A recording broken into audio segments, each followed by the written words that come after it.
La Terre, notre vaisseau spatial. Bienvenue à bord pour ce voyage d'1 an autour du Soleil.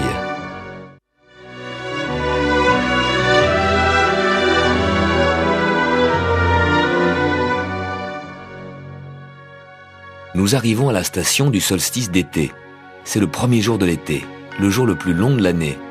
C'est le moment où la moitié nord de la Terre se penche le plus vers le Soleil.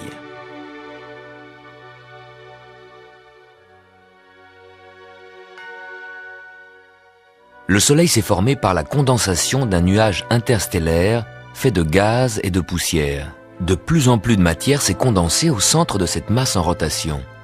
La sphère centrale s'agrandit, sa force d'attraction augmente et attire encore plus de matière jusqu'à ce que toute la matière de cette région de la galaxie se trouve agglutinée, collée en cette sphère. Toute la matière, sauf 1/1000, les planètes, 9 petites sphères qui tournent autour de notre Soleil. Mais 999 millièmes de la masse du système solaire, c'est le Soleil à lui tout seul. Et le système solaire, finalement, c'est le Soleil et des poussières.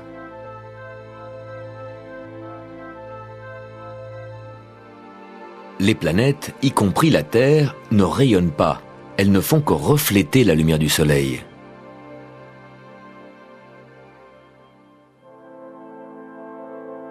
Le rayonnement du Soleil apporte à chaque mètre carré de la Terre l'énergie d'une douzaine d'ampoules de 100 watts. Le Soleil rayonne chaleur et lumière depuis plus de 4 milliards d'années. Comment fait-il? Il est très grand. Son diamètre, 100 fois la Terre. Son volume, 1 million de fois la Terre. Sa masse, 300 000 fois la Terre.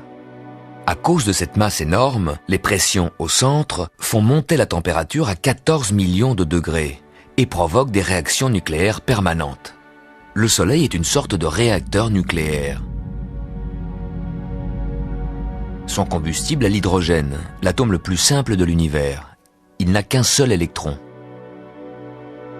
À la suite de fusion nucléaire, les atomes d'hydrogène deviennent des atomes d'hélium en dégageant une énergie énorme.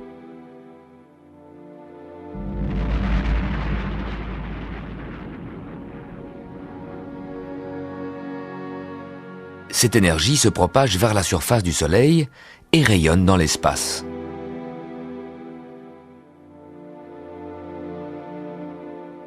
Le Soleil nous envoie des rayons de toutes sortes, des particules électromagnétiques, des rayons de lumière, mais surtout de la chaleur.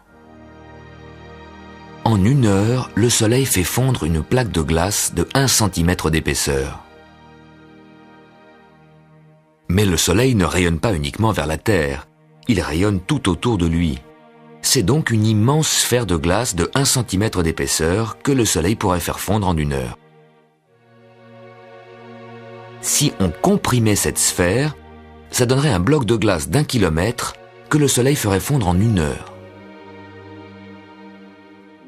Sur les planètes plus proches du Soleil, Mercure et Vénus, il fait plus chaud. Posé sur Mercure, notre bloc fondrait en quelques minutes.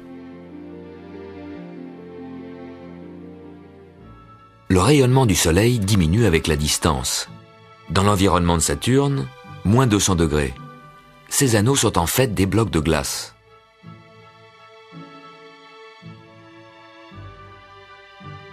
Sur Jupiter, moins 160 degrés. Sur Mars, moins 60 degrés. La Terre a la bonne distance, bien tempérée à 17 degrés pour l'évolution d'êtres vivants adaptés à cette température. Vous en faites partie.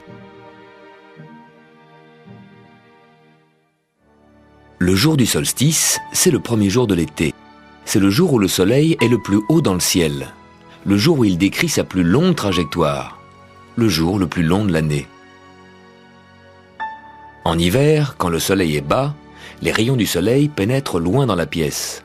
Puis de jour en jour, les rayons du Soleil entrent par la fenêtre avec un angle de plus en plus vertical, au fur et à mesure que le Soleil a grimpé plus haut dans le ciel. Vu de l'espace, voilà ce qui se passe. Comme la Terre est penchée à 23 degrés vers le Soleil, au pôle Nord et jusqu'à 23 degrés du pôle, le Soleil ne se couche pas. Cette ligne, c'est le cercle polaire. 24 heures de soleil le jour du solstice d'été. S'il fait beau, là-haut dans le nord. Par contre, au tropique, à 23 degrés de l'équateur, tout autour de la Terre, le long de ce 23e parallèle, le soleil, à midi, se trouve à la verticale. Le 23e parallèle, c'est la ligne imaginaire qui passe en Floride, aux îles Hawaï, à Hong Kong ou à Swan. Ce 23e parallèle, c'est le tropique du Cancer, parce que le Soleil, dans cette position du solstice d'été, nous apparaît devant la constellation du Cancer. Le 23e parallèle est l'endroit où le Soleil, le jour du solstice, tape à la verticale. Et à Assouan, en Égypte, dans l'Antiquité, on avait remarqué qu'au jour du solstice, le Soleil éclairait le fond d'un puits. Le Soleil se trouvait donc à la verticale d'Assouan. Le mathématicien Ératosthène vivait à Alexandrie, 800 km au nord d'Assouan. Le jour du solstice, il mesura l'ombre d'une colonne. Le Soleil se trouvait à un peu plus de 7 degrés de la verticale. Ératosthène en déduisit la taille de la Terre. Voici son calcul. La Terre est ronde, 360 degrés.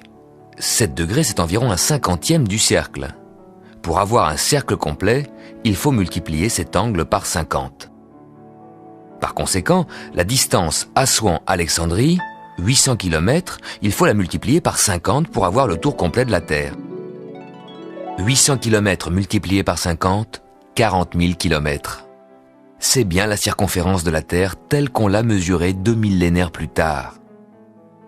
7 degrés, 1/50e du cercle, 800 km multiplié par 50 égale 40 000 km. Le compte est bon. Mais au cours des siècles, on a complètement oublié ce raisonnement simple. Et quand Christophe Colomb voulut trouver une nouvelle route des Indes, il dut recommencer à zéro et convaincre ses commanditaires des dimensions de la Terre.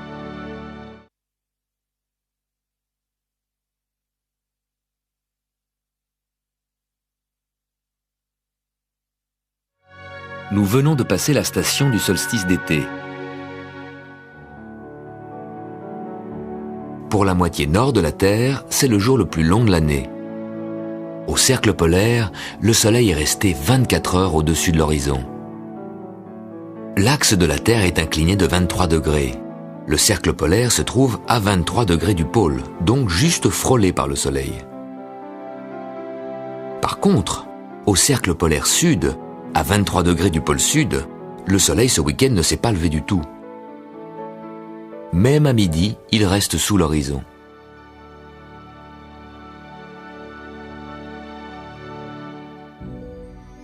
Les jours se raccourcissent en Nouvelle-Zélande et dans le sud de l'Argentine. Les saisons sont inversées. Les rayons du soleil qui arrivent à angle oblique chauffent moins. C'est l'hiver. Dans 6 mois, la Terre sera à l'autre bout de son orbite. Le 21 décembre, c'est le solstice d'été dans l'hémisphère sud, qui maintenant est orienté vers le soleil. À midi, le Soleil se trouve à la verticale du 23e parallèle sud, à la verticale du tropique du Capricorne. Pourquoi Capricorne? Parce qu'à ce moment-là, le Soleil apparaît dans la direction de la constellation lointaine du Capricorne. Pour le moment, pour nous, dans l'hémisphère nord, c'est le début de l'été. Au pôle Nord et jusqu'au cercle polaire, le jour du solstice, 24 heures de soleil, pas de nuit. Et dans les régions du nord qui ne sont pas trop éloignées du cercle polaire, les nuits avant et après le solstice sont les nuits blanches. À Saint-Pétersbourg, Stockholm, Oslo, Copenhague, Hambourg, Berlin, Londres, Calgary. Dans cette partie nord du globe, le soleil ne descend que peu sous l'horizon. La lueur du soleil reste visible et semble glisser de l'ouest au nord, puis vers l'est.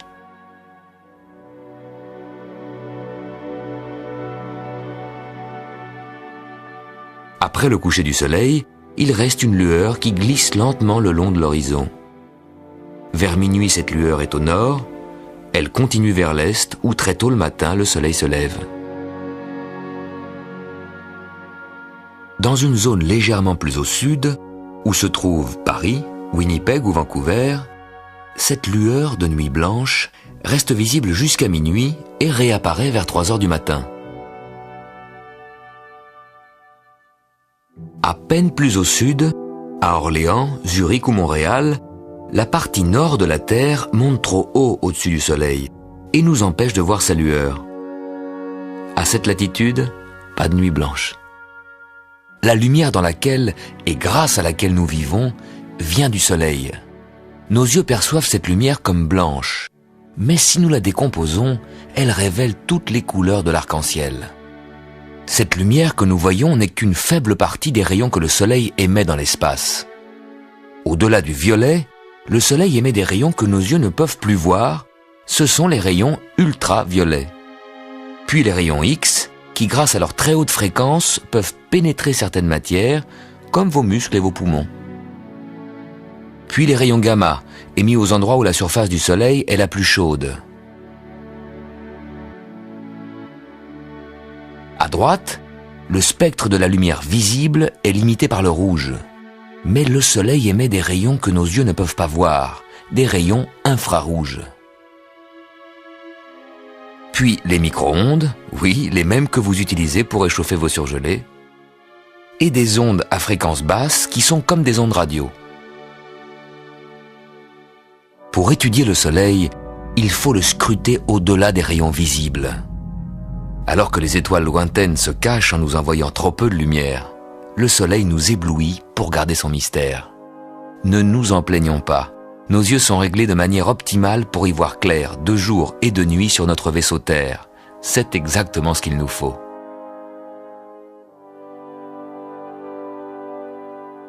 Attention, vous ne devez jamais regarder le Soleil sans protéger vos yeux. Des lunettes noires ne suffisent pas. Les verres fumés à la chandelle non plus. Pour observer le Soleil, achetez-vous des petits filtres solaires. Ce n'est pas cher. Ou projetez l'image du Soleil à travers des jumelles sur une feuille blanche. Vous verrez les taches solaires. Ce sont des trous dans l'enveloppe gazeuse du Soleil. Elles marquent l'endroit des éruptions. Vous pouvez suivre la rotation du Soleil en repérant de jour en jour les positions des taches solaires. La tache qui aujourd'hui est ici, sera ici demain. Les taches solaires nous servent de repères pour voir que le Soleil tourne sur lui-même. Mais elles nous aident aussi à voir le Soleil en 3 dimensions. Des taches voisines se rapprochent l'une de l'autre quand elles arrivent au bord du disque solaire, parce que justement ce n'est pas un disque, mais une sphère, une énorme boule de gaz. En suivant une tache solaire, vous pouvez aussi vous rendre compte de la dimension de notre système Terre-Lune. Le Soleil est si grand qu'il pourrait largement contenir la Terre et la Lune avec toute son orbite. La Lune fait un tour d'orbite en 4 semaines, comme cette tache qui nous montre la rotation et qui fait le tour du Soleil en 4 semaines. Tout le système Terre-Lune n'est donc pas plus grand que cette étoile nommée Soleil. Les taches deviennent plus nombreuses tous les 11 ans. En ce moment, le Soleil est dans une période calme. Le prochain maximum, c'est pour 2002. Ce sera la plus grande prolifération de taches depuis leur découverte par Galilée il y a 400 ans. Les taches nous montrent aussi le mouvement de la Terre. Si le matin vous repérez cette tache solaire ici, le soir, vous la retrouverez là. Ce n'est pas le Soleil qui a basculé pendant la journée, c'est la Terre. Le matin, le Soleil apparaît sous cet angle-ci. La Terre tourne, pendant la journée, le Soleil semble traverser le ciel. Le soir, il apparaît sous cet angle-là. Le Soleil n'a pas bougé, c'est nous qui le regardons sous un angle différent. Le matin, comme ça, le soir, comme ça. Tous les jours, avec ou sans tache solaire, vous pouvez voir le mouvement de bascule de la Terre. Au lever du Soleil, la Terre se tourne vers le Soleil, et le soir, la Terre couvre le Soleil.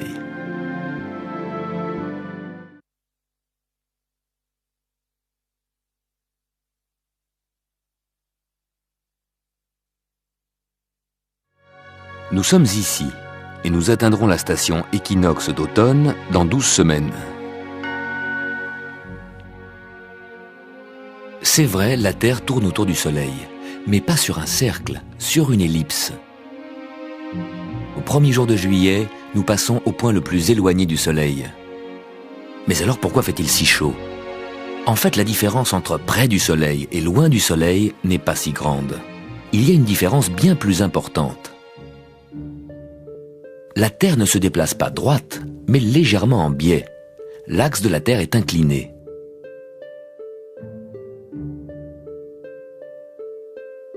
En ce moment, l'hémisphère nord est penché vers le Soleil. Les jours sont longs, les nuits sont courtes. Mais surtout, comme la Terre est inclinée, les rayons du Soleil arrivent à des angles différents. En hiver, un rayon de soleil comme celui-ci nous arrivait en biais. Son énergie s'étalait sur une grande surface. On avait froid. Aujourd'hui, ce même rayon de soleil frappe le sol à un angle plus droit. Son énergie est concentrée sur une surface plus petite, ça chauffe.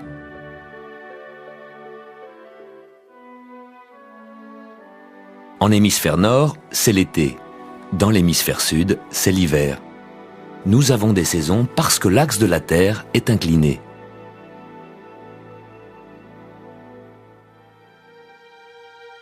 La Terre voyage sur une orbite en forme d'ellipse. Mais cette ellipse ne dévie d'un cercle parfait que de 2/100. Peut-on se rendre compte d'une si petite déformation ? Oui, si une éclipse totale a lieu en juillet. Normalement, vu de la Terre, Soleil et Lune apparaissent de la même taille, alors qu'en réalité le Soleil est beaucoup plus grand. Par un hasard extraordinaire, le Soleil, 400 fois plus grand que la Lune, est également 400 fois plus éloigné. Ainsi, la Lune apparaît de la même taille que le Soleil et le couvre exactement. Mais au mois de juillet, quand la Terre est plus éloignée, le Soleil apparaît plus petit que la Lune. S'il y a éclipse, et si en même temps la Lune est proche de la Terre, la Lune couvre le Soleil largement. L'ombre de la Lune est plus large, et le Soleil met donc plus longtemps pour émerger de l'autre côté. Ce sont les éclipses les plus longues. Le 11 juillet 1991, le Soleil, dans sa position éloignée de la Terre, était caché derrière la Lune pendant presque 7 minutes. C'était l'éclipse du siècle. Le Soleil plus petit que la Lune démontre qu'en été, la Terre est plus éloignée du Soleil.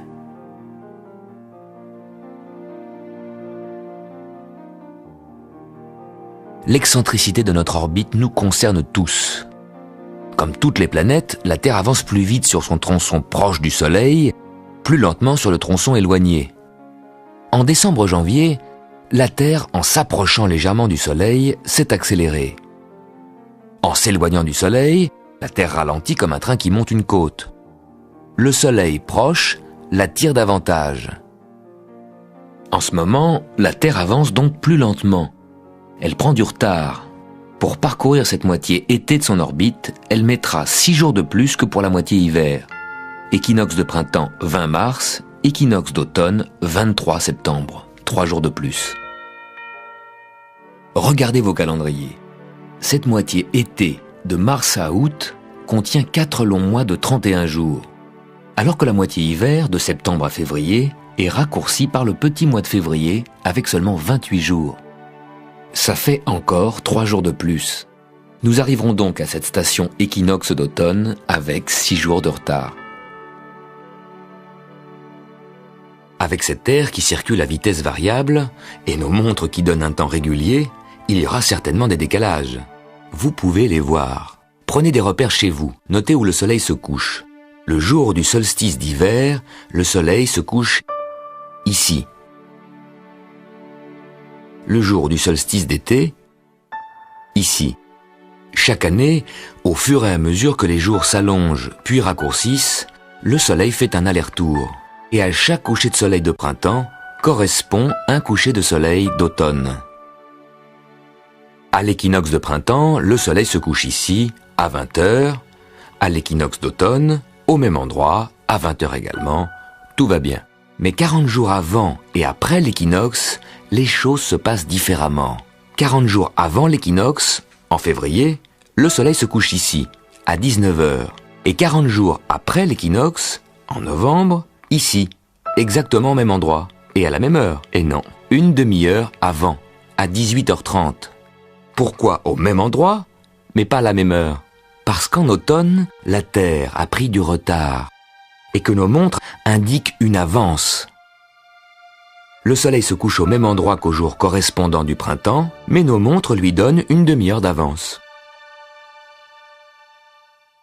Notre vitesse de croisière moyenne est de 107 000 km/h. En ce moment, la Terre avance plus lentement, parce que sur son orbite elliptique, elle passe au plus loin du Soleil, et notre vitesse n'est que de 105 000 km/h. Alors qu'en hiver, quand la Terre est accélérée par la force gravitationnelle du Soleil, nous voyageons à 110 000 km/h. S'il n'y a pas une grande différence, c'est que notre ellipse est presque un cercle, à peine étiré de 2%. Sur son orbite beaucoup plus elliptique, la comète Halley, qui nous visite tous les 76 ans, s'accélère pendant son passage près du Soleil à 200 000 km/h, le double de la Terre. Puis quand elle retourne vers la région lointaine de Neptune, elle ralentit à 3600 km/h, 30 fois plus lent que la Terre. Sur une ellipse aussi elliptique, on peut s'imaginer que le Soleil, en quelque sorte, jette au loin la comète qui, à mi-parcours, ralentit pour retomber vers le Soleil. Si vous jetez une balle en l'air, elle accélère sur une trajectoire étroite, ralentit, s'arrête et retombe. La Terre, elle, est en chute permanente vers le Soleil. Mais pas de panique. Sur cette trajectoire presque circulaire, les forces centrifuges nous maintiennent solidement, tous sur orbite.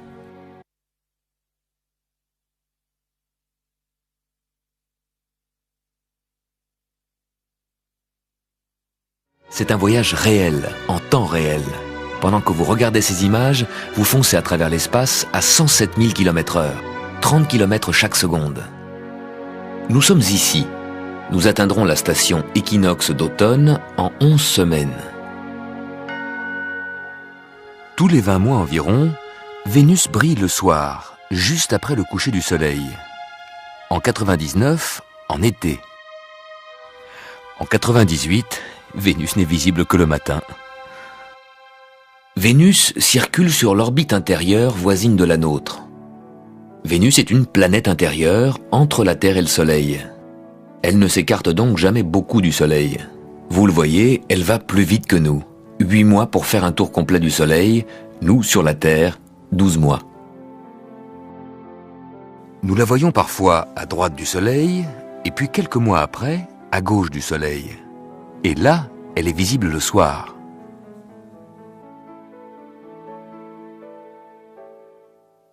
Tant que vous regardez Vénus à l'œil nu, vous voyez un petit point lumineux comme les autres planètes et les étoiles. Mais avec des jumelles très puissantes ou avec un télescope, vous serez étonné. Vous verrez Vénus comme un croissant de lune. Pourquoi ? Comme Vénus est plus proche du Soleil, nous la voyons éclairée de côté, comme la demi-lune. Les soirs de juillet 99, vous pouvez bien voir Vénus, notre planète sœur. Ces soirs-là, juste après le coucher de soleil, le système solaire se présente en un bel alignement. De gauche à droite, Mars, la Lune, Vénus, Mercure s'il n'y a pas de brume, et le Soleil que l'on devine juste en dessous de l'horizon. Toutes les planètes solides du système solaire réunies devant vos yeux, faciles à repérer grâce à la Lune. Un mois auparavant, la Lune nous a déjà présenté un tel alignement. Sauf que Mercure était à droite du Soleil, sous l'horizon. Voilà ce qui s'est passé entre-temps. Mercure, la planète la plus proche du Soleil, a parcouru le tiers de son orbite pour venir se placer entre le Soleil et Vénus. Vénus, la Terre et Mars ont continué leur périple. Vénus un peu plus vite, Mars un peu plus lentement que nous. La Lune, toute proche de la Terre, semble faire partie de ce club de planètes qui sont pourtant 600 fois plus éloignées. Cet alignement vous montre bien le plan dans lequel les planètes et la Terre circulent autour du Soleil. Soleil, Mercure, Vénus, Lune, Mars et la Terre nous permettent en un coup d'œil de voir la moitié du système solaire.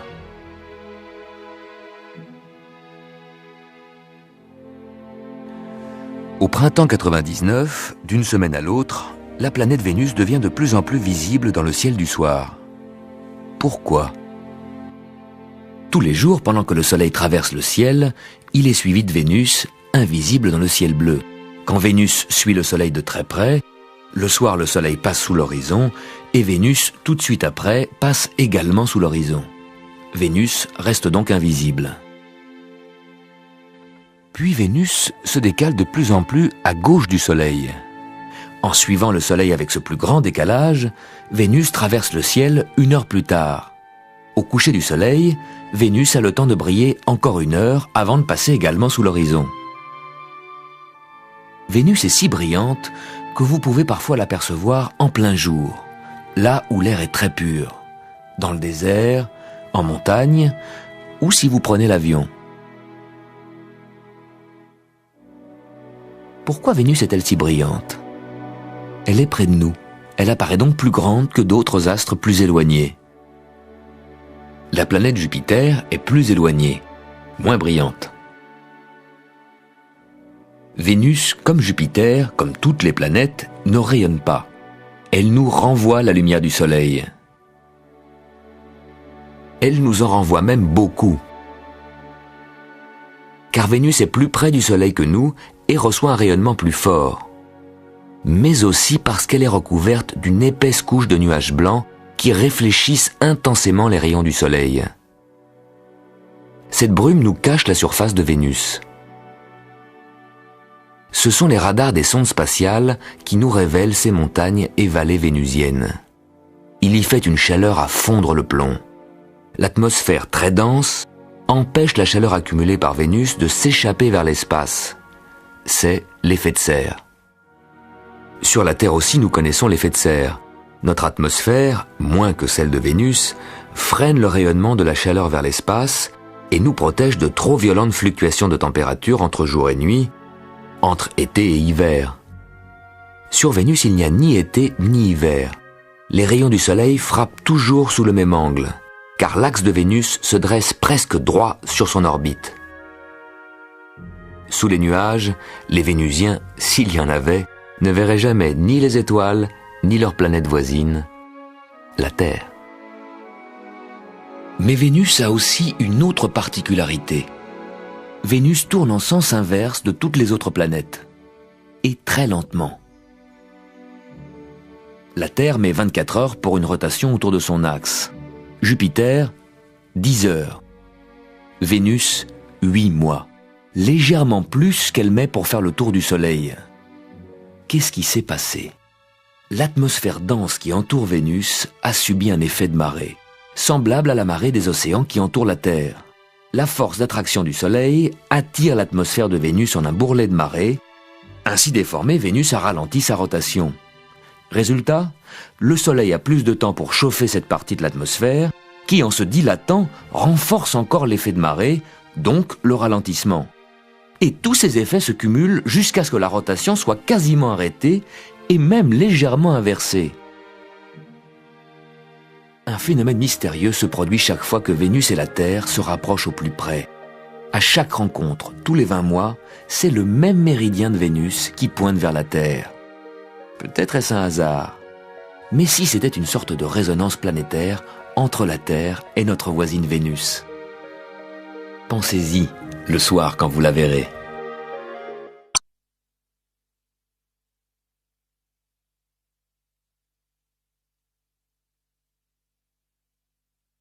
Nous sommes ici. La Terre fait route du solstice d'été vers l'équinoxe d'automne. La pleine lune se lève à l'est, juste quand le soleil se couche à l'ouest.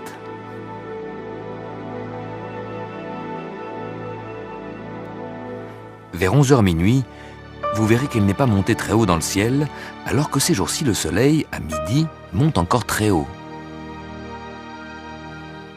En hiver, le soleil passera bas dans le ciel, aussi bas que la pleine lune passe en été. Vue par un extraterrestre, la Lune est bien en face du Soleil, à peu près dans le même plan dans lequel évoluent la Terre et les planètes. Comme l'axe de la Terre est incliné, voici ce que nous voyons en été. Le Soleil apparaît haut dans le ciel. La nuit, nous regardons dans cette direction, et voilà que la pleine Lune apparaît bas, près de l'horizon. De jour, le Soleil haut comme ça. De nuit, la Lune bas comme ça. En hiver, ce sera le contraire. La Terre sera ici, la moitié nord détournée du Soleil. En hiver, dans cette perspective, le Soleil passera bas dans le ciel et la pleine Lune haut dans le ciel. Chacun son tour. Le Soleil, après avoir grimpé tous les jours plus haut dans le ciel, commence à redescendre. Si vos fenêtres donnent vers le sud, vous verrez qu'aujourd'hui, à midi, le Soleil est encore haut dans le ciel. Ses rayons n'éclairent le sol que près de la fenêtre. En été, ce n'est pas la fenêtre, c'est le toit de la maison qui fait face au Soleil. Vu de l'espace, voilà ce que ça donne. Le Soleil éclaire le toit. Puis au fur et à mesure que la Terre avance sur son orbite, la moitié nord se détournera de plus en plus du Soleil. C'est ce mouvement de bascule de la Terre qui modifie l'angle des rayons du Soleil. En hiver, les rayons, sous un angle plus oblique, pénétreront plus loin dans la pièce. Le Soleil sera plus bas sur l'horizon et traversera le ciel sur une trajectoire de plus en plus basse.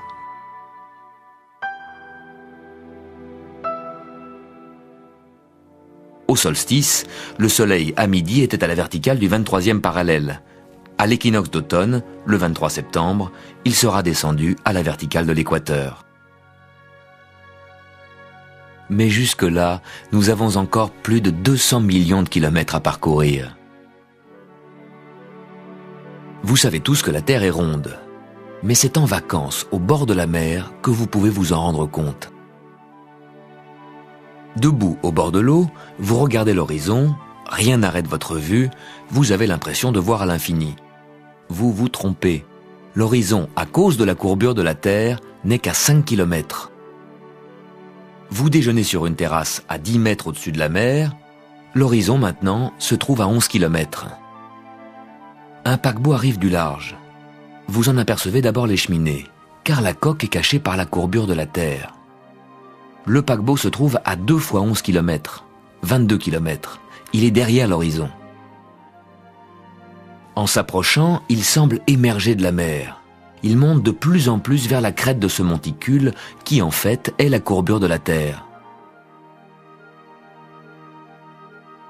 Vous montez sur une falaise, altitude 100 mètres. L'horizon que vous voyez se trouve alors à 35 km. En montagne, on voit plus loin. Le Mont Blanc est visible à 200 km. Et si vous le contemplez d'une autre montagne, ça porte votre regard à 400 km. Paradoxalement, 5 km seulement au bord de la mer. L'horizon dégagé, mais plus proche, limite notre vue et révèle ainsi la courbure de la Terre. Presque un mois après le jour le plus long, le soleil se couche quelques minutes plus tôt. Pourquoi le soleil couchant vire au rouge ? La lumière du soleil est blanche, mais ce que nous percevons comme blanc est en fait le mélange de toutes les couleurs de l'arc-en-ciel, du violet au rouge. Avant de nous atteindre, la lumière doit traverser l'atmosphère. L'atmosphère agit comme un filtre qui absorbe une partie de la lumière, surtout du côté violet, alors que les rayons orange et rouge passent mieux.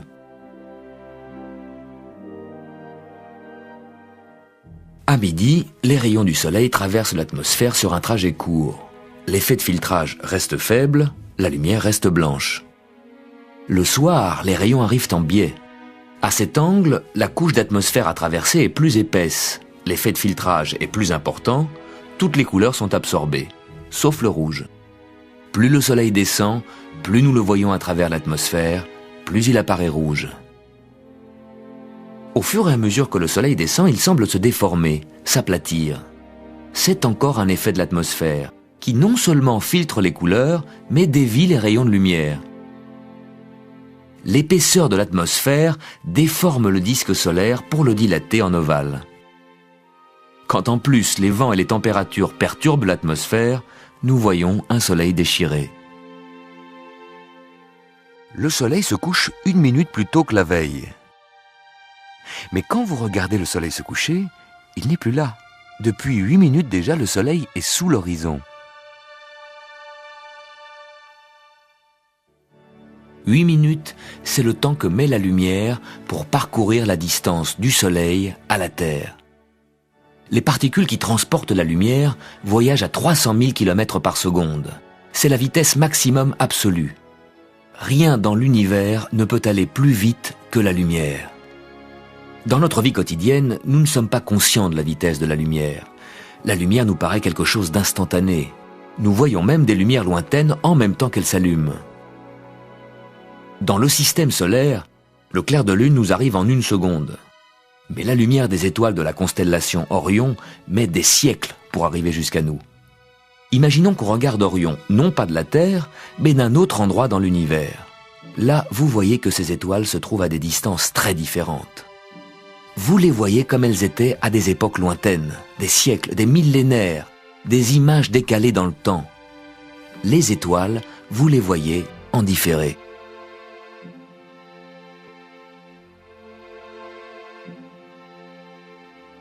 Le Soleil, vous le voyez en direct.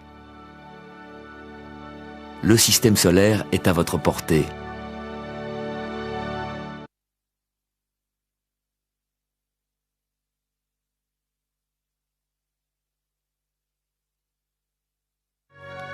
Nous sommes ici. La Terre avance à 107 000 km/h, 30 km par seconde. Et nous atteindrons l'équinoxe, le début de l'automne, dans 9 semaines.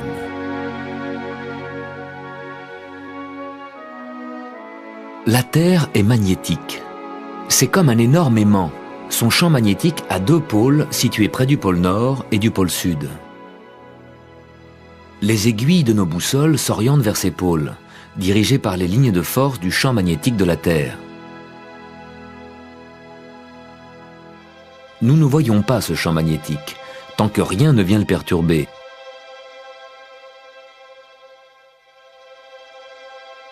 Mais à 150 millions de kilomètres de nous, le Soleil ne cesse d'émettre des particules dans l'espace. C'est le vent solaire. Le Soleil tourne, les particules s'en éloignent en spirale à une vitesse qui, au bout de 5 jours, les fait arriver près de la Terre. Ces particules heurtent le champ magnétique de la Terre. Elles sont déviées. Lorsque le flux est intense, les particules suivent les lignes de force magnétique, elles pénètrent le champ magnétique, perturbent nos communications radio et téléphone et atteignent souvent nos zones polaires. Là, elles provoquent des réactions spectaculaires, les aurores boréales.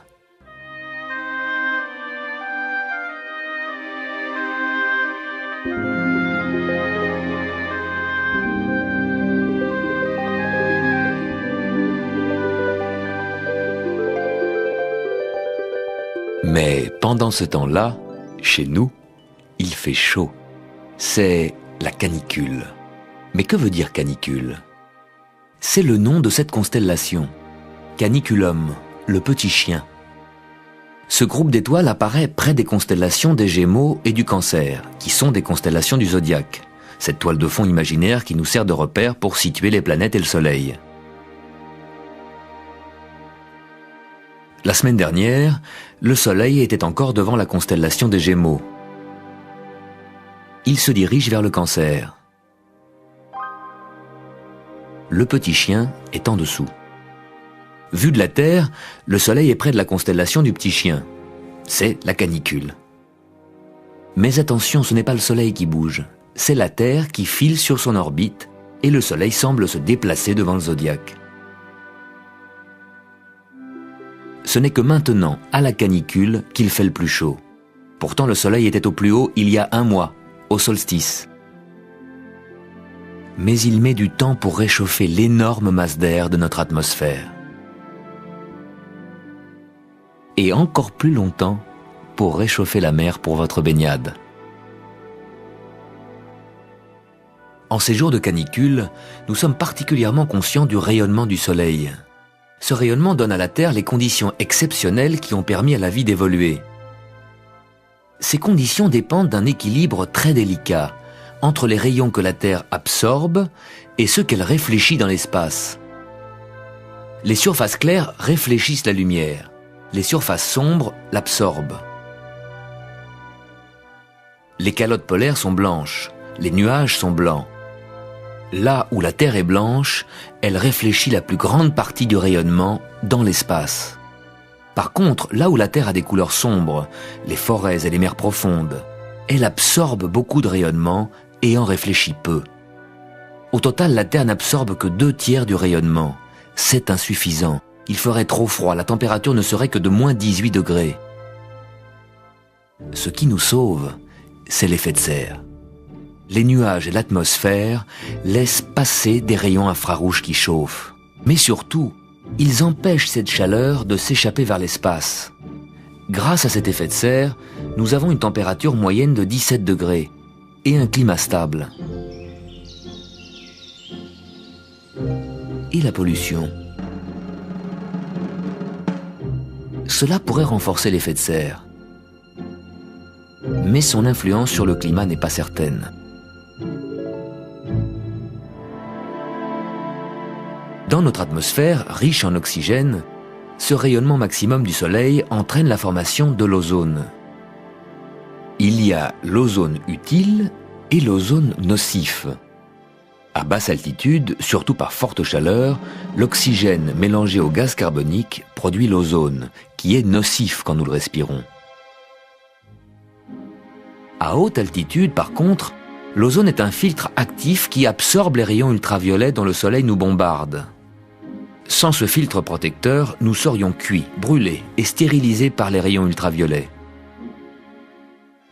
Dans la couche d'ozone qui nous protège, on a constaté des trous, surtout au-dessus du pôle sud. On ne sait pas encore s'il s'agit de fluctuations périodiques naturelles ou d'une destruction progressive. Par prudence, on limite l'utilisation des substances qui pourraient nuire à la couche d'ozone, surtout le chlore des aérosols.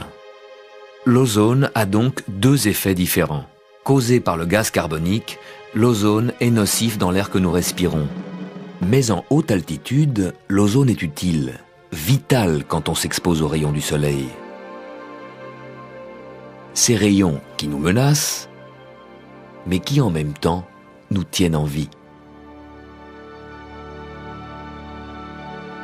Ce soleil qui nous réchauffe et en cette saison nous surchauffe, continuera-t-il éternellement à nous prodiguer son énergie ? Éternellement, non, mais suffisamment pour l'espèce humaine. Pour rayonner depuis 4,5 milliards d'années, le Soleil consomme sa propre substance, hydrogène et hélium. Et dans quelques milliards d'années, ça sera fini. La Terre ne périra pas de froid, au contraire. Avant de s'éteindre, le Soleil se dilatera jusqu'à envahir l'orbite des proches planètes. La Terre sera complètement brûlée, son atmosphère et ses océans s'évaporeront. Mais nous ne serons plus là depuis bien longtemps. La vie telle que nous la connaissons se déroule dans des laps de temps beaucoup plus brefs. Si les 4 milliards d'années de la Terre étaient 1 an, ce n'est qu'en décembre, à la toute fin de cette année, que la vie serait sortie des mers pour s'installer sur les continents.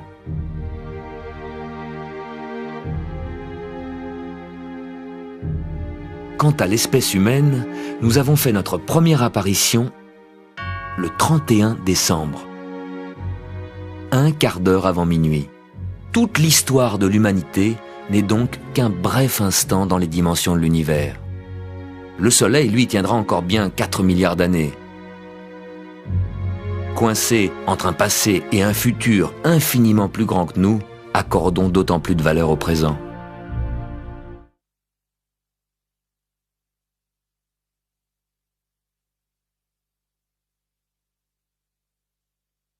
Nous sommes ici, entre le solstice d'été et l'équinoxe d'automne que nous atteindrons dans 8 semaines.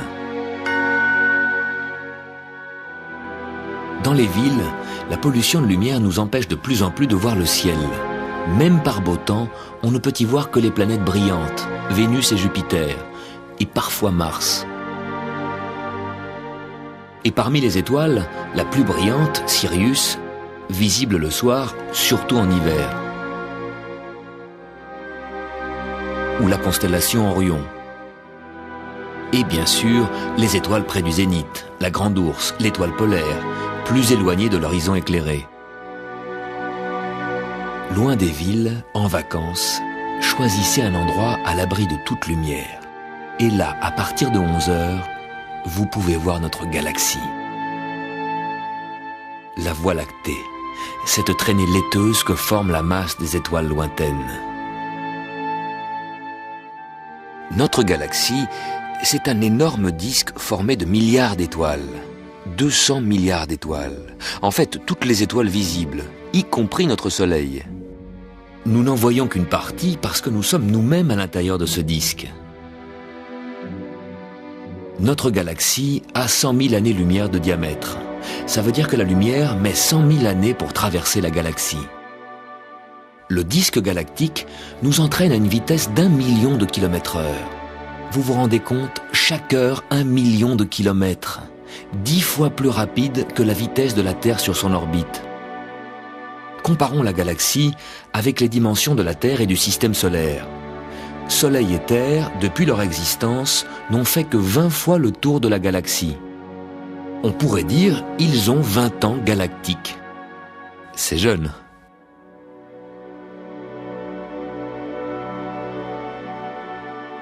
Notre galaxie est en forme de spirale, parce que les étoiles à l'extérieur du disque restent un peu à la traîne. Au-delà de notre Voie lactée, l'espace s'ouvre sur d'autres galaxies lointaines. Des milliards de galaxies.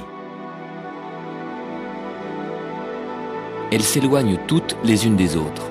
En fait, elles s'éloignent toutes d'un point d'origine, de l'explosion originale, du Big Bang, où il y a 12 ou 15 milliards d'années, l'univers aurait pris naissance.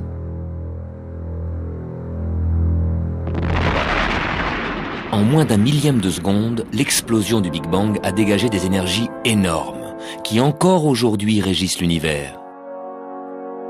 Ne demandez surtout pas qu'est-ce qu'il y avait dans le temps avant le Big Bang. Il n'y avait rien, parce que le temps a été créé par le Big Bang. Et ne demandez pas non plus qu'est-ce qu'il y avait dans l'espace à côté du Big Bang. Rien, parce que l'espace lui aussi a été créé par le Big Bang.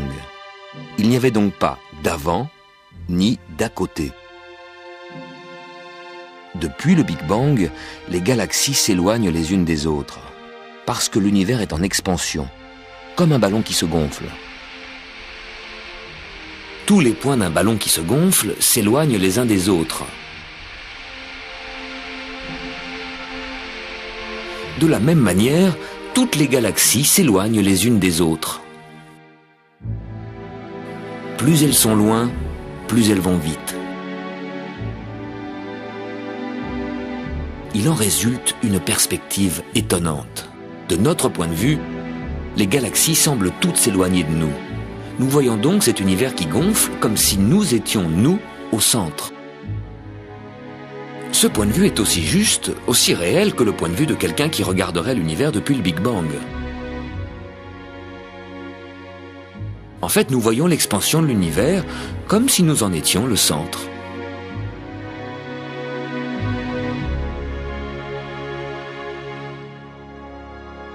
Pourtant, sans le savoir, sans le ressentir, nous faisons partie de cette fuite des galaxies. Nous sommes emportés dans la rotation de la Voie lactée, qui entraîne le Soleil, qui entraîne la Terre et qui nous entraîne.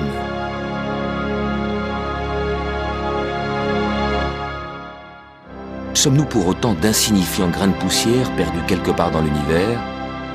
Pas nécessairement. Celui qui regarde l'univers en devient le centre, même si ce centre n'est pas un point fixe. Le système solaire tout entier se déplace dans la galaxie. Au cours des millénaires, le Soleil, accompagné de ses 9 planètes, y compris la Terre, se dirige dans la direction de Vega, au-dessus du Scorpion. La Terre, au bout d'1 an, n'arrive donc pas au même endroit qu'1 an auparavant. Elle suit le mouvement du Soleil à travers la galaxie, et si nous voulons visualiser le chemin parcouru par la Terre, le cercle de l'orbite annuelle de la Terre autour du Soleil va s'étirer en une spirale à travers l'espace. La Terre, comme tout l'univers, progresse dans une autre dimension, le temps. En un an, la Terre dessine son cercle autour du Soleil. D'année en année, Soleil et Terre progressent dans le même temps. Le cercle s'étire en spirale. Cette image du temps ressemble et se confond avec le parcours de la Terre dans l'espace.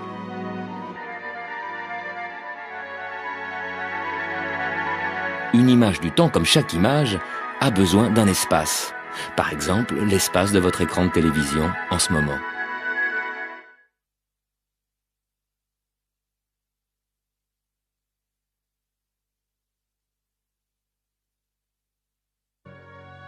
Nous sommes ici, encore cette semaine, et nous arriverons au point de l'équinoxe d'automne.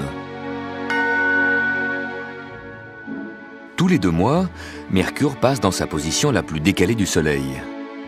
C'est là que vous avez les meilleures chances d'apercevoir cette petite planète proche du Soleil, car la plupart du temps, elle est cachée dans son rayonnement. En août 97, cette position favorable de Mercure coïncidait avec un événement extraordinaire. La Lune a fait disparaître Mercure. 400 fois plus éloignée que la Lune, la planète Mercure nous sert de repère pour voir le mouvement très lent de la Lune sur son chemin autour de la Terre. On peut observer comment le mince croissant de Lune semble s'approcher de plus en plus de Mercure. Et tout d'un coup, avant que le croissant ne les rejoigne, Mercure disparaît, comme effacé du ciel. La planète a été cachée par la partie non éclairée de la Lune. En se glissant devant la planète, la Lune nous révèle son mouvement. Au bout d'1 heure,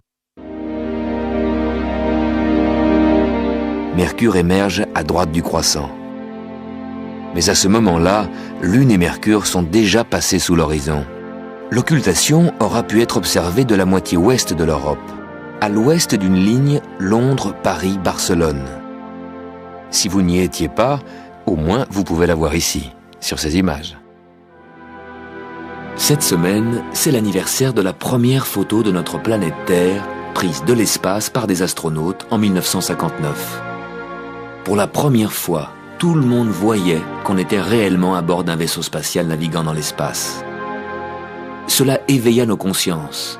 Tout le monde comprenait qu'il fallait prendre soin de cette Terre, surtout de sa partie la plus fragile, l'atmosphère, cette mince couche de gaz qui enveloppe la Terre. Au cours des milliards d'années, l'atmosphère s'est continuellement modifiée, changeant le climat et les conditions de la vie. L'abondance en oxygène, par exemple, est une évolution toute récente, à peine 400 millions d'années, le dernier dixième de l'existence de la Terre où la vie a pu émerger de l'eau. Sur une durée beaucoup plus modeste de 40 ans, nous nous préoccupons actuellement de l'augmentation du gaz carbonique causée par l'activité humaine. Le gaz carbonique contenu dans l'atmosphère empêche la chaleur accumulée par la Terre de s'échapper dans l'espace. Cet effet de serre est essentiel à notre survie car il stabilise le climat. Mais trop de gaz carbonique dans l'atmosphère peut renforcer l'effet de serre et réchauffer excessivement l'atmosphère. C'est en évitant cette pollution que nous prendrons le meilleur soin de l'atmosphère, qui nous donne la vie. Cette photo nous a montré pour la première fois que la Terre ressemble effectivement aux représentations des atlas. La grille de méridiens et de parallèles sert à situer chaque endroit sur la Terre. New York se trouve à 41 degrés latitude nord et 74 degrés longitude ouest. Ces deux mesures, celle de la latitude et celle de la longitude, semblent être de la même famille, mais leurs points de départ sont étonnamment différents. La latitude se mesure depuis l'équateur. New York se trouve donc à 41 degrés au nord de l'équateur, une référence naturelle. Pour les longitudes, c'est une autre histoire. New York se trouve à 74 degrés de longitude ouest. À l'ouest de quoi? Du méridien 0, qui est le méridien de Greenwich. Ce méridien n'est pas, comme l'équateur, un point de référence naturel.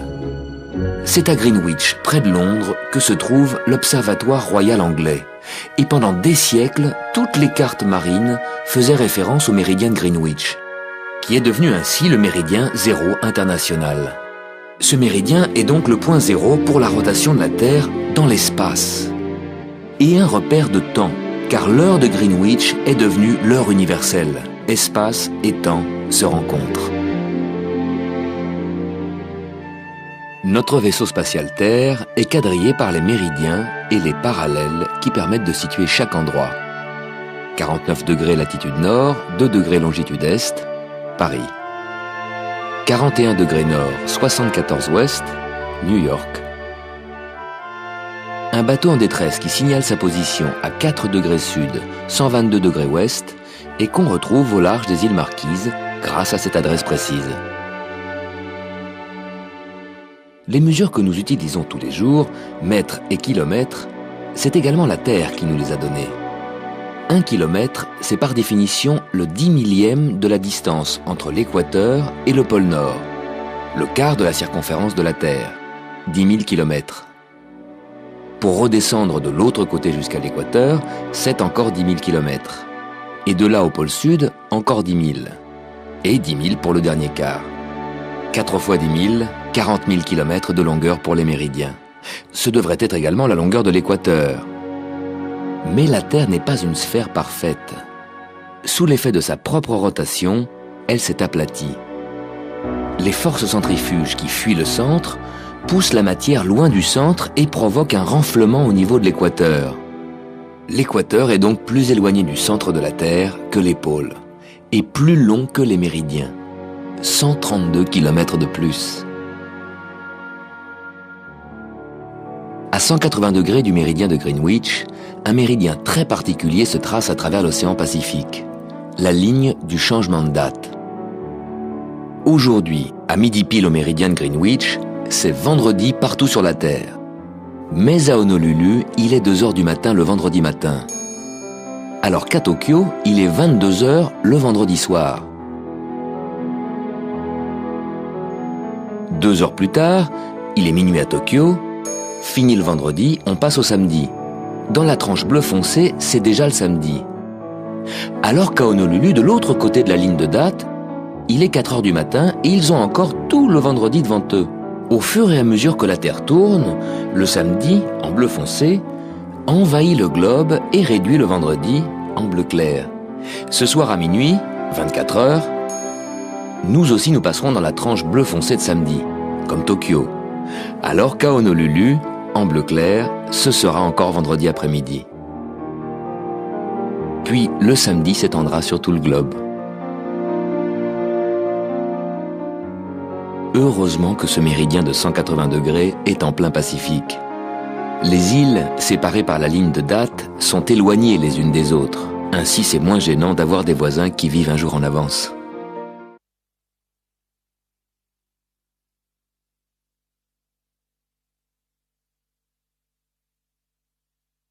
Nous sommes ici, environ à mi-chemin entre le solstice d'été, le 21 juin, et l'équinoxe d'automne, le 23 septembre. Comme chaque année au mois d'août, c'est le moment où l'on voit beaucoup d'étoiles filantes.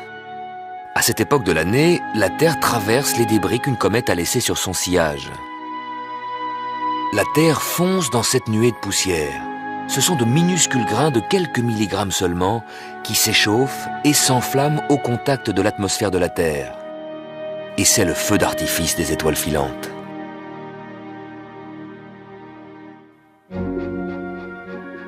C'est la comète Swift-Tuttle qui est passée par là. Elle s'éloigne jusqu'au-delà de Pluton et revient tous les 130 ans.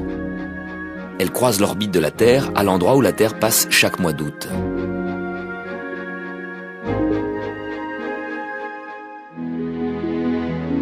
La Terre traverse les poussières de comètes comme une voiture les flocons de neige.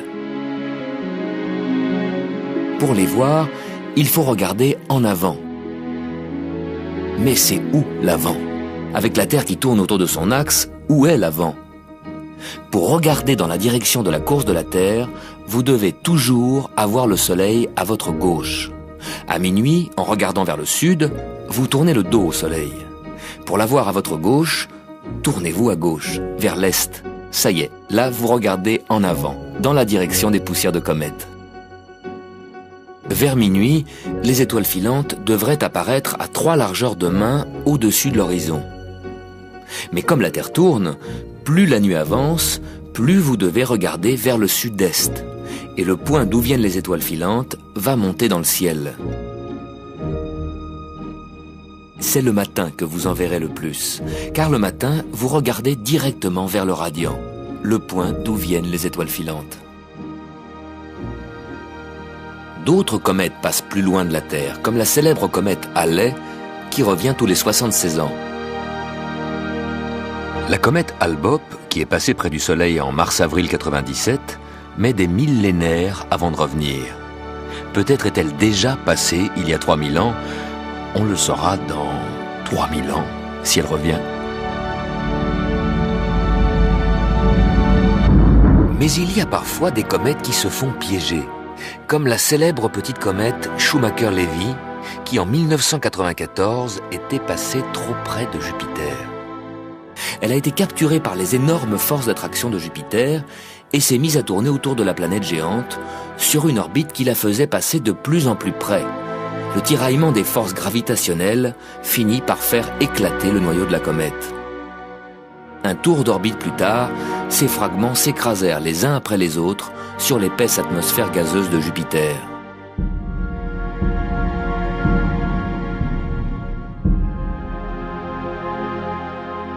Et nous, sur la Terre, est-ce qu'on risque une pareille collision ? C'est très peu probable, mais à son prochain passage, Swift-Tuttle nous croisera de près. Au dernier passage de Swift-Tuttle, les astronomes avaient calculé et prédit son retour pour 1984. Mais les comètes ne sont pas fiables. Réchauffées par le Soleil, elles éjectent des masses de gaz et de poussière, et cela modifie leur trajectoire et bien entendu le moment exact de leur retour. Swift-Tuttle nous est arrivé avec 8 années de retard, en novembre 1992. La comète a croisé notre trajectoire alors que nous étions ici, loin de la trajectoire de la comète. Ce lieu de croisement, la Terre y passe chaque année le 12 août. Mais attention, le prochain rendez-vous de la comète est prévu pour un 14 août. Ce sera en 2126.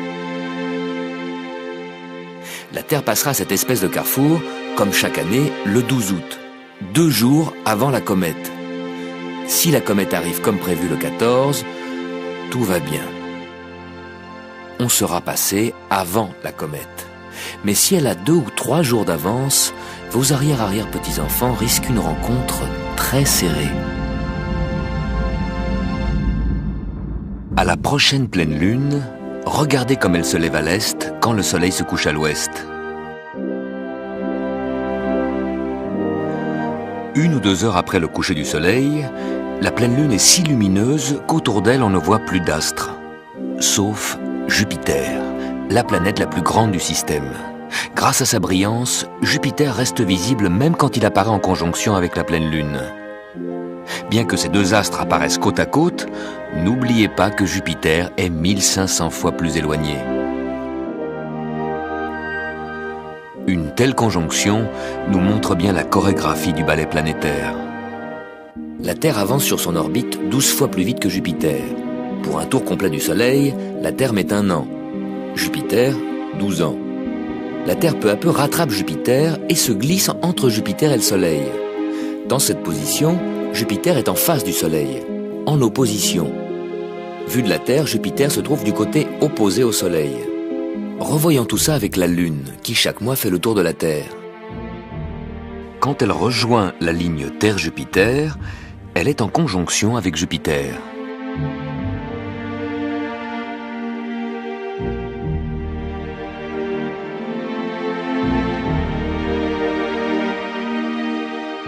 Et vous pouvez voir la Lune et Jupiter traverser le ciel côte à côte.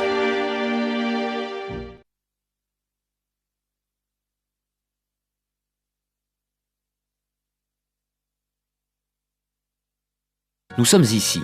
Dans 1 mois, nous atteindrons la station équinoxe, le début de l'automne. comment la Lune agit-elle sur les marées.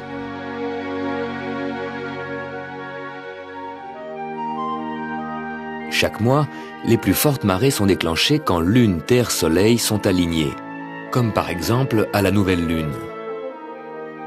Lors de ces alignements, les forces d'attraction de la Lune et du Soleil agissent dans la même direction, s'additionnent et provoquent les plus grandes marées de chaque mois.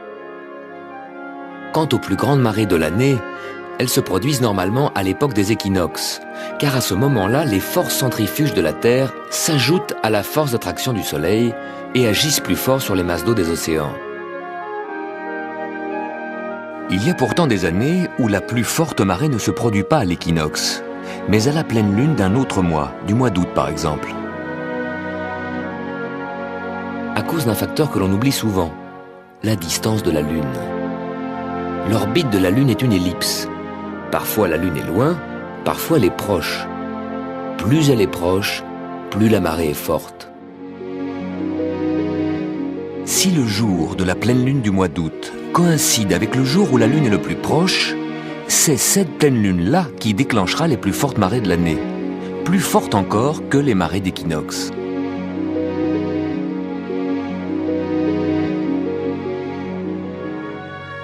Les soirs d'été, d'année en année, la grande planète Jupiter se lève de plus en plus tard, en l'an 2000 après minuit. Jupiter est la plus grande planète du système solaire. Elle est entourée de 2 anneaux très minces et de 16 satellites. Avec des jumelles, vous pouvez voir les 4 plus grands, les 4 lunes galiléennes, découvertes par Galilée.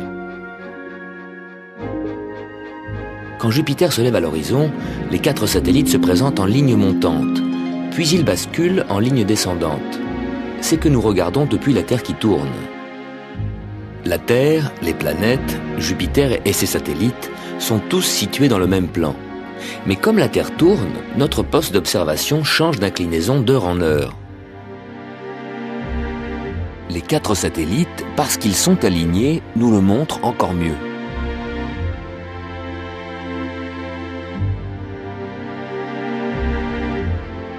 Tant que Jupiter se trouve devant la constellation du Capricorne, on peut le voir tout l'été. Au fur et à mesure que la Terre avance sur son orbite, vous verrez Jupiter tous les soirs, à la même heure, 1 degré plus à droite. Jupiter glisse chaque semaine une largeur de main vers la droite, vers l'ouest. Et tous les soirs, vous pouvez suivre le balai des 4 grands satellites galiléens. Ils tournent tellement vite autour de Jupiter que tous les soirs ils changent de position. Et certains soirs, on peut voir Ganymède s'éclipser derrière Jupiter. C'est en observant les éclipses des satellites de Jupiter qu'au XVIIe siècle, l'astronome danois Olaus Rømer a découvert la vitesse de la lumière. Rømer observait la disparition des satellites derrière Jupiter. Il regardait le satellite s'approcher et notait à la minute près sa disparition. Quelques mois plus tard, il observe le même phénomène et constate un retard de 8 minutes. Quelques mois plus tard encore, une avance de 8 minutes. Rømer est perplexe. Puis il comprend. La Terre, sur son orbite, s'est éloignée de Jupiter.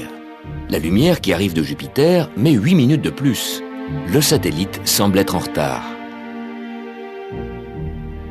Quelques mois plus tard, quand la Terre est plus proche, la lumière met moins de temps. L'image de Jupiter et de son satellite nous arrive en avance. Rømer avait découvert que la lumière n'est pas instantanée, qu'elle met du temps pour voyager. Avec vos jumelles, ne ratez pas les 4 grands satellites de Jupiter.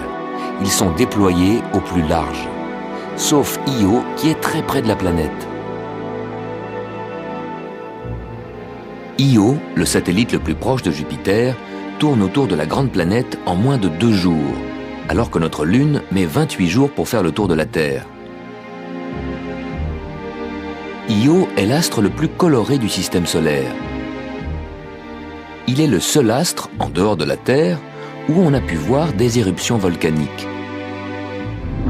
C'est le soufre éjecté par les volcans qui prend des couleurs différentes lorsqu'il se refroidit sur la surface de Io, où il fait 140 degrés en dessous de zéro.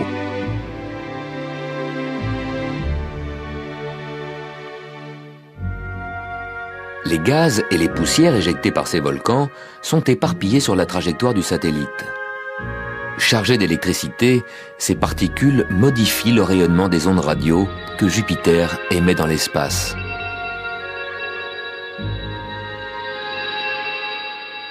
En observant les 4 grands satellites de Jupiter, vous pouvez aussi n'en voir que 3. Io et Europe, à gauche de Jupiter, sont l'un derrière l'autre. On les distingue à peine. Avec ses 16 satellites et ses anneaux, Jupiter ressemble à un mini-système solaire.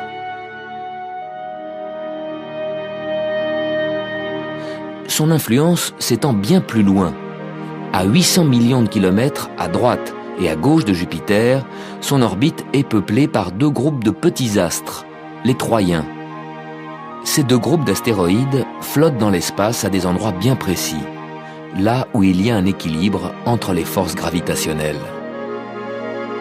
Les Troyens forment avec Jupiter et le Soleil des triangles parfaits qui tournent autour du Soleil à la même vitesse que Jupiter, en 12 ans, 12 fois plus lentement que la Terre.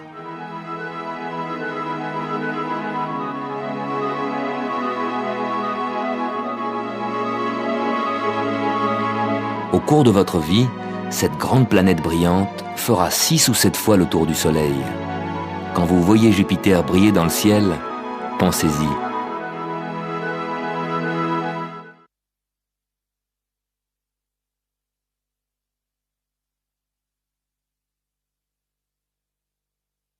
Nous sommes ici. Nous parcourons en ce moment l'étape qui nous mène à l'équinoxe d'automne, que nous atteindrons dans moins d'1 mois. La Terre nous fournit la mesure du temps. Un jour, c'est une rotation complète de la Terre autour de son axe. Un an, c'est la durée du voyage de la Terre autour du Soleil.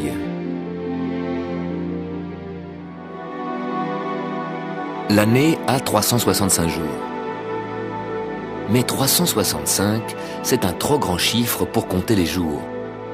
Surtout pour nos ancêtres qui émergeaient tout juste des cavernes et prenaient conscience du temps qui passe. Il leur fallait un calendrier simple et évident. La Lune a fourni aux hommes une mesure de temps qui, depuis des millénaires, régit notre vie de tous les jours. La Lune tourne autour de la Terre en 28 jours, en 4 quartiers de 7 jours, 4 semaines. C'est le seul astre qui change d'aspect de jour en jour. Nos ancêtres, avant même de savoir lire ou écrire, pouvaient suivre facilement ce calendrier céleste. En 1 semaine, la nouvelle lune devient demi-lune. 1 semaine encore pour que la demi-lune devienne pleine lune. 1 semaine jusqu'à la demi-lune décroissante. Et une 4e semaine pour le dernier quartier qui finit par la nouvelle lune. C'est de là que vient la semaine de 7 jours. Une lunaison de 28 jours divisée par les 4 quartiers, égale à 4 semaines de 7 jours, dont le premier a pris le nom de la lune, lundi. En latin, lune die, le jour de la lune. La Terre nous donne aussi la mesure de l'espace.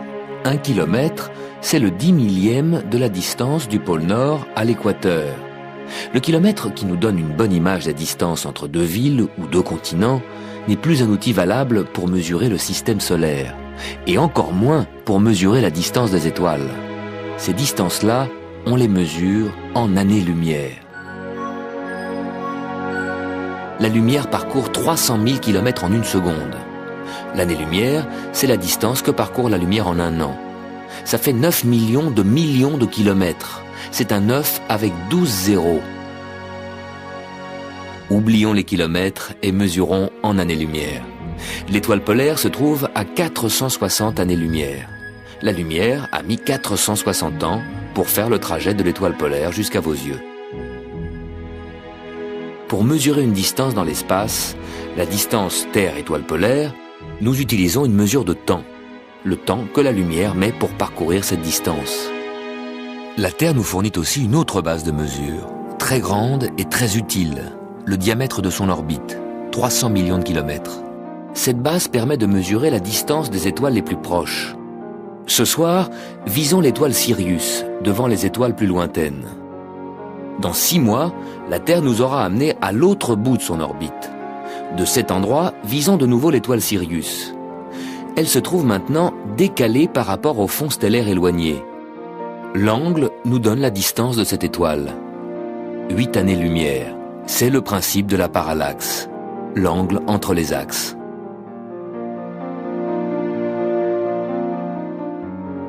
En visant cette autre étoile, Murzine, et en la visant 6 mois plus tard, nous voyons un angle plus petit. Murzine est plus éloigné, 150 années-lumière. Avec les repères que la Terre nous donne en se déplaçant sur son orbite, on peut mesurer la distance des étoiles. Et à leur tour, les étoiles nous servent de repères pour mesurer le déplacement des planètes. Jupiter, devant la constellation du Capricorne, à droite, glissera en 2 ans vers les Poissons, à gauche. Les groupes d'étoiles, les constellations qui se trouvent derrière les planètes, forment le zodiaque. Comme la Terre avance sur son orbite, le Soleil, lui aussi, apparaît successivement dans des secteurs différents du zodiaque. En ce moment, il est devant la constellation du Lion. Le Soleil en Lion, fin août, et d'après l'horoscope, il devrait être en Vierge. Il ne faut pas confondre les constellations avec les signes astrologiques. Les astrologues divisent le zodiaque en 12 secteurs égaux de 30 degrés chacun. Alors que les constellations, les groupes d'étoiles, ont des largeurs très différentes. Le Lion occupe un secteur de 35 degrés. Le secteur du Cancer n'est que de 9 degrés.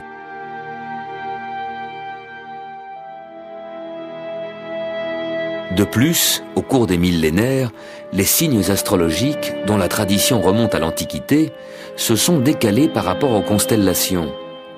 Le signe du Lion glisse à droite et ne correspond plus à la constellation du Lion. C'est le signe de la Vierge qui lui correspond. Résultat, aujourd'hui, pour les astrologues, le Soleil se trouve dans le signe de la Vierge, alors que les astronomes le voient devant la constellation du Lion. À vous de faire la différence. Nous mélangeons constamment les mesures de temps et d'espace. Votre montre vous indique l'heure par les aiguilles qui tournent sur le cadran, et qui en fait représentent la position du Soleil dans l'espace. Votre montre, finalement, pour vous indiquer le temps, se sert de l'espace. Alors le temps, c'est quoi? C'est l'usure du bracelet de la montre. C'est le vieillissement de celui qui regarde l'heure. Un jour, un tour complet de la Terre, est-ce du temps ou de l'espace? L'année-lumière, est-ce une distance dans l'espace ou une durée dans le temps? Nous avons du mal à saisir le temps, car c'est une 4e dimension qui nous échappe. Imaginons une grande planète sur laquelle vivent des êtres à 2 dimensions, comme découpés dans du papier. Ils ne peuvent pas s'imaginer une planète, une sphère en 3 dimensions, puisqu'ils n'en ont que 2. Ils ont appris, comme nous, que la somme des angles d'un triangle est toujours 180 degrés. En fait, si le triangle est situé sur une sphère, il peut avoir plus de 180 degrés. Mais ça, nos amis plats ne peuvent pas le comprendre. Ils sont plats. Et dans un monde plat, il n'y a que des triangles à 180 degrés. Jusqu'au jour où ils dessinent des triangles de plus en plus grands. Et un jour, ils découvrent qu'un triangle très très grand fait plus de 180 degrés, parce qu'il est sur une sphère. Mais cette 3e dimension de la sphère, ils ne peuvent pas l'imaginer. Alors ils échafaudent des théories philosophiques pour concilier leur univers en 2 dimensions avec ce mystère de la 3e dimension qu'ils commencent à découvrir. Nous aussi, en explorant l'univers, nous sentons qu'il doit exister quelque chose comme une 4e dimension. Le temps. Un jour, peut-être, nous comprendrons.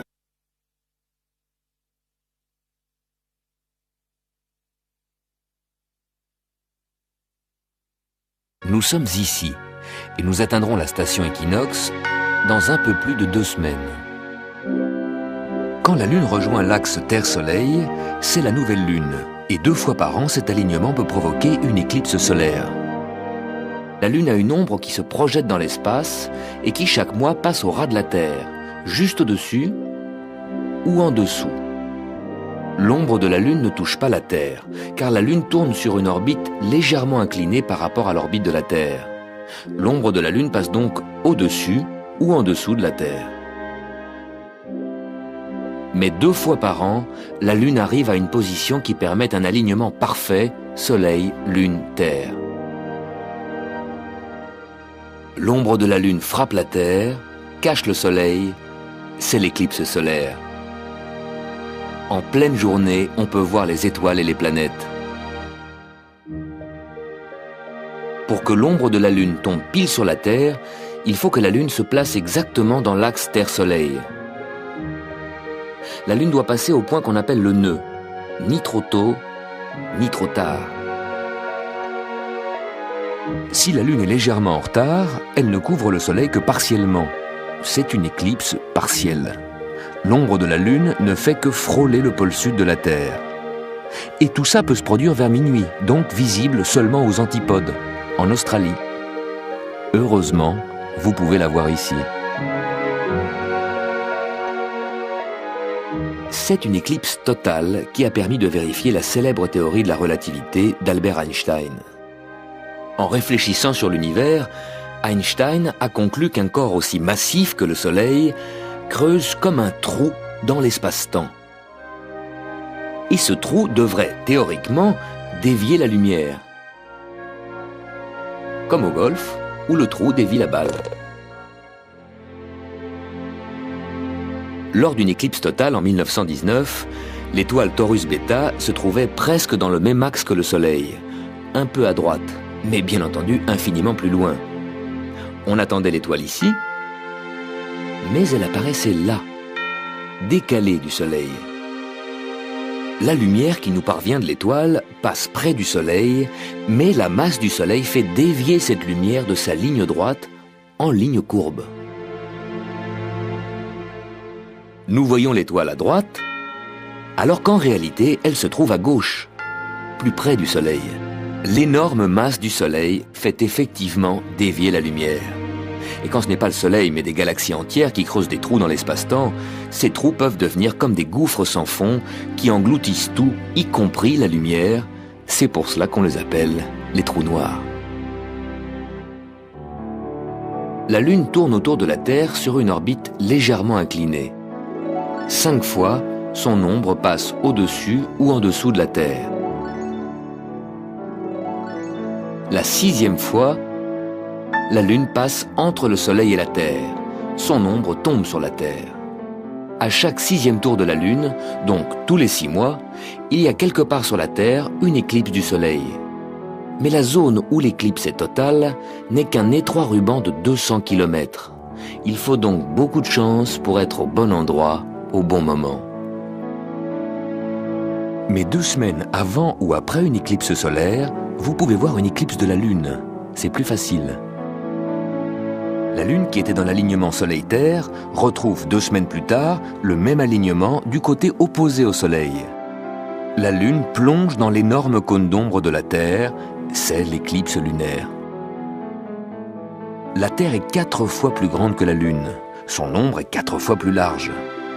Toute la Lune est immergée dans cette ombre et la Lune met 2 heures pour la traverser.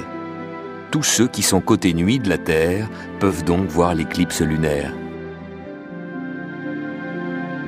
La Lune peut nous aider à repérer les planètes. En septembre 97, exceptionnellement, toutes les planètes étaient réunies dans le ciel du soir. La Lune nous a emmenés faire le grand tour des planètes, en passant de soir en soir d'une planète à l'autre. D'abord Vénus, puis la Lune passe à droite de Mars.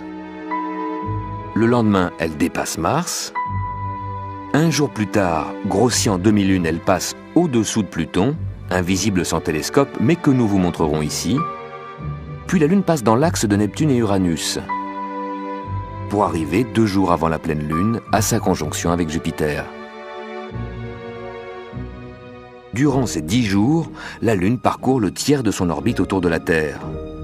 En visant la Lune, vous pouvez situer les différentes planètes qui se trouvent dans la même direction, mais des milliers de fois plus éloignées que la Lune. Vénus, Mars, Pluton, Neptune, Uranus, Jupiter, et 4 jours plus tard, Saturne.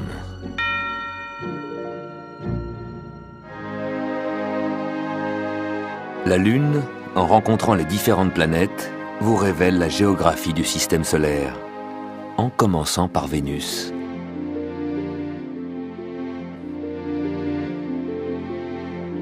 Vénus est notre voisine la plus proche, la planète qui tous les ans se rapproche le plus de nous, à 40 millions de kilomètres, le quart seulement de la distance Terre-Soleil. Vénus est notre planète sœur, elle est de la même taille que la Terre. La moitié de la Terre est recouverte de nuages. Vénus est totalement enveloppée par une épaisse couche de nuages blancs qui nous cache le sol vénusien en permanence.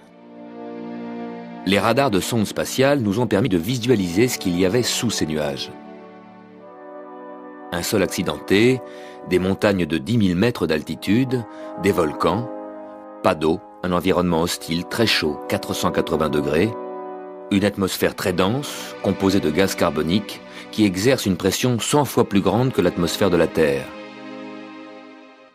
L'atmosphère de Vénus tourne rapidement et provoque des vents de 300 km/h.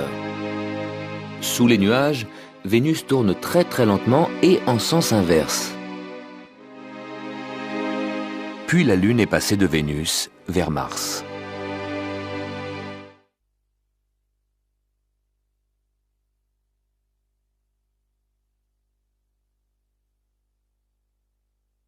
C'est un voyage réel. Vous avez réellement parcouru depuis le début de l'année 650 millions de kilomètres. Nous sommes ici. Nous nous approchons de l'équinoxe d'automne, le 23 septembre. En automne 97, les planètes étaient toutes réunies de manière exceptionnelle.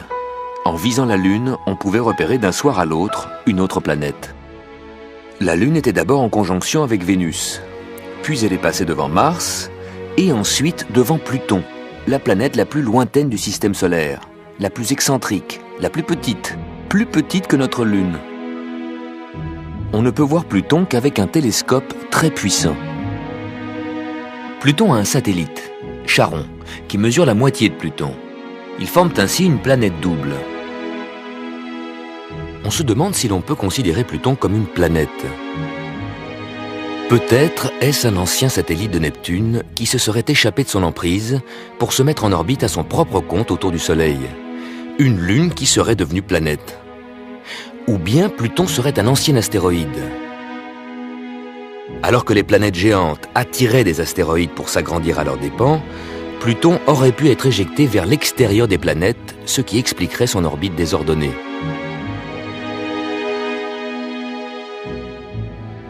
Parmi les planètes, Pluton est un cas à part.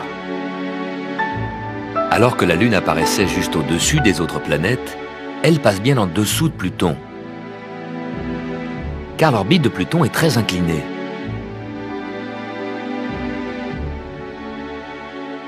Et aussi très excentrique, au point de couper l'orbite de sa voisine Neptune.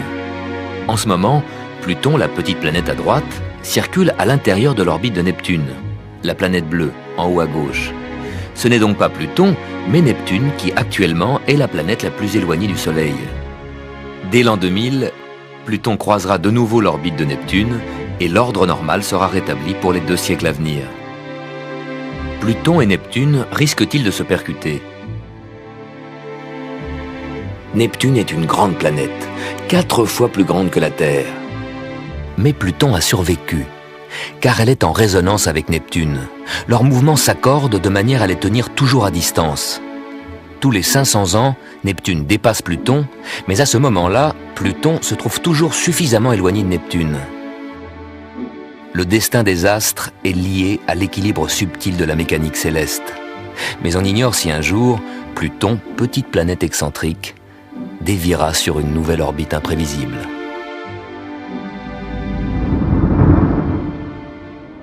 Après être passé devant Pluton, la Lune se dirige vers Neptune. Neptune est une grande planète, 4 fois plus grande que la Terre. Elle est accompagnée de 2 satellites, Triton, proche de Neptune, et Néréide, qui circulent sur des orbites étrangement inclinées. Néréide a l'orbite la plus excentrique de tous les satellites du système solaire. Triton tourne en sens inverse sur une orbite qui se rétrécit et qui va bientôt, dans 100 millions d'années, se rapprocher fatalement de Neptune. Triton sera désintégré en morceaux qui rejoindront les anneaux de Neptune ou s'écraseront sur la planète. Nous sommes loin de la vision médiévale d'un univers symétrique, fait de sphères et de cercles parfaits et immuables. Puis la Lune, dans son périple, s'approche de son alignement avec Uranus. Uranus est 2 fois plus éloigné du Soleil que Saturne. 20 fois plus éloigné du Soleil que nous. À cette distance, Uranus se distingue à peine des étoiles qui l'entourent. Uranus apparaît donc comme une petite étoile. Sur les cartes du ciel du XVIIIe siècle, cet astre était indiqué comme une étoile de la constellation du Taureau. En 1781, un astronome amateur, William Herschel, en observant la constellation des Gémeaux, remarqua un astre qui normalement ne devait pas s'y trouver. En continuant ses observations, il constata que l'astre se déplaçait très lentement dans le même plan que les planètes et qu'il venait précisément de la constellation du Taureau. Cette petite étoile était en fait une planète. Herschel avait découvert Uranus. On a mis des siècles pour découvrir qu'Uranus n'était pas une étoile fixe, mais une planète qui bouge. Et encore des siècles pour découvrir qu'Uranus est la seule planète du système solaire dont l'axe est couché sur son orbite. Parfois Uranus roule en avant comme un ballon, puis de l'autre côté de son orbite, elle avance à reculons. Uranus met 84 ans pour faire un tour complet du Soleil. Avec son axe couché et toujours orienté du même côté, les jours sur Uranus durent 42 ans et les nuits 42 ans. Et les saisons également, 42 ans d'été et 42 ans d'hiver. Les étoiles rayonnent de la lumière. Uranus est une planète, elle ne rayonne pas, elle ne fait que refléter la lumière du Soleil. Vu d'Uranus, le Soleil est 20 fois moins lumineux. La lumière qu'elle nous renvoie est donc très faible. Et d'Uranus, comment voit-on la Terre? Pas du tout. Trop près du Soleil, la Terre disparaît dans son rayonnement. En progressant sur son orbite autour de la Terre, la Lune nous présente tous les soirs une partie plus grande de sa moitié éclairée par le Soleil. Elle reflète de plus en plus de lumière vers la Terre. Le clair de lune augmente de soir en soir. La pleine lune est 20 fois plus lumineuse que le premier petit croissant. Autour de la pleine lune, on ne voit plus d'étoiles. Le seul astre qui reste visible à proximité de la Lune, c'est Jupiter, la plus grande des planètes. C'est ce qui arrive quand la Lune est en conjonction avec Jupiter. Mais parfois la Lune, en progressant sur son orbite, avant d'arriver à son alignement avec Saturne, rencontre quelque chose. Comme une ombre. Et oui, c'est l'ombre de la Terre qui se projette dans l'espace. Tous les mois, la Lune passe dans ce secteur. 5 mois sur 6, elle passe au-dessus de cet énorme cône d'ombre, ou en dessous. Mais tous les 6 mois, la Lune traverse l'ombre de la Terre. C'est l'éclipse lunaire. Vous la verrez sur votre écran la semaine prochaine.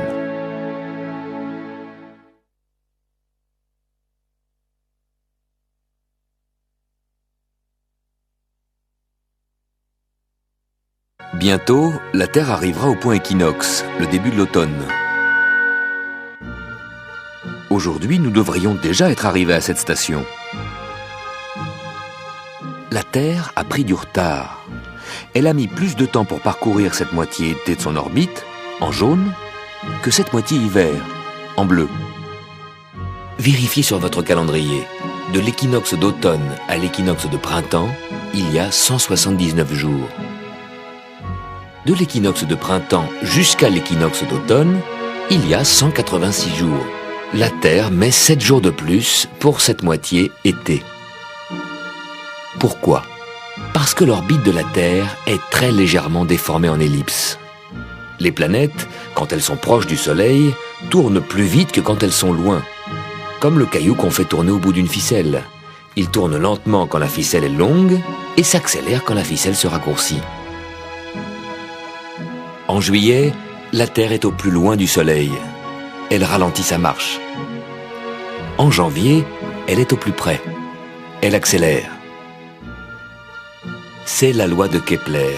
Depuis le XVIIe siècle, elle sert à calculer les mouvements des planètes, les trajectoires des vaisseaux spatiaux et aussi le calendrier de votre vie quotidienne. Quand Soleil, Lune, Terre sont bien alignés, l'ombre de la Lune frappe la Terre. C'est l'éclipse du Soleil. En 2 semaines, la Lune parcourt la moitié de son orbite autour de la Terre et elle se place exactement en face du Soleil. Elle prend la lumière du Soleil en pleine face. C'est la pleine Lune. La Terre projette son ombre dans l'espace et traîne avec elle cet énorme pilier de 12 000 km de large. Chaque soir, quand le Soleil se couche, nous entrons dans cette ombre de la Terre et nous y passons la nuit. 2 semaines avant ou après l'éclipse solaire, l'ombre de la Terre se projette sur la pleine Lune et l'obscurcit. C'est l'éclipse lunaire et nous pouvons enfin voir l'ombre de la Terre. Pendant l'éclipse, la Lune prend des couleurs. Ce sont les rayons du Soleil qui, avant d'arriver sur la Lune, frôlent la Terre et traversent l'atmosphère qui absorbe toutes les couleurs sauf le rouge, comme au coucher du Soleil. Les rayons qui font rougir la Lune sont en quelque sorte des rayons de soleil couchant. Parfois, quand la pleine Lune se lève, elle est déjà éclipsée par l'ombre de la Terre et colorée par les rayons du soleil couchant. Pourquoi est-ce justement le soir de la pleine Lune qu'il y a éclipse? La Lune tourne autour de la Terre en 4 semaines. Pendant tout ce temps, l'ombre de la Terre, du côté opposé au Soleil, se perd dans l'espace, invisible. On oublie même que la Terre a une ombre. Quand la Lune se trouve en face du Soleil, nous voyons toute la moitié de la Lune éclairée par le Soleil. C'est la pleine Lune. C'est ici, également en face du Soleil, que se trouve l'ombre de la Terre. C'est donc forcément la pleine Lune en face du Soleil qui va traverser cette ombre. Le Soleil est plus grand que la Terre. Cela donne une zone d'ombre entourée d'un anneau de pénombre.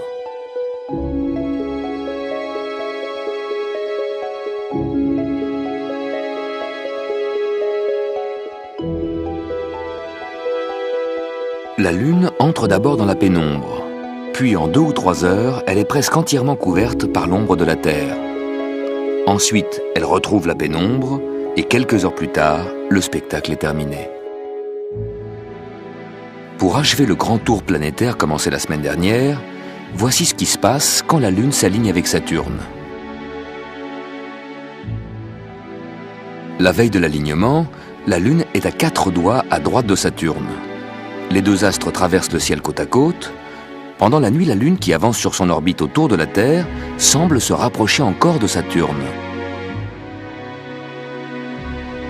À l'aube du lendemain matin, la Lune n'est plus qu'à 2 doigts de Saturne. La différence de 2 doigts entre le soir et le lendemain matin, c'est la distance que la Lune a parcourue sur son orbite pendant la nuit, 30 000 km. Vous pouvez les voir au bout de vos 2 doigts. La Lune tourne autour de la Terre pendant que la Terre avance sur son orbite. Mais la trajectoire de la Lune s'étire en longueur car la Terre avance très vite. Cette nuit, pendant que la Lune a fait ses 30 000 km autour de la Terre en a fait presque 1 million sur son orbite, en emportant la Lune avec elle.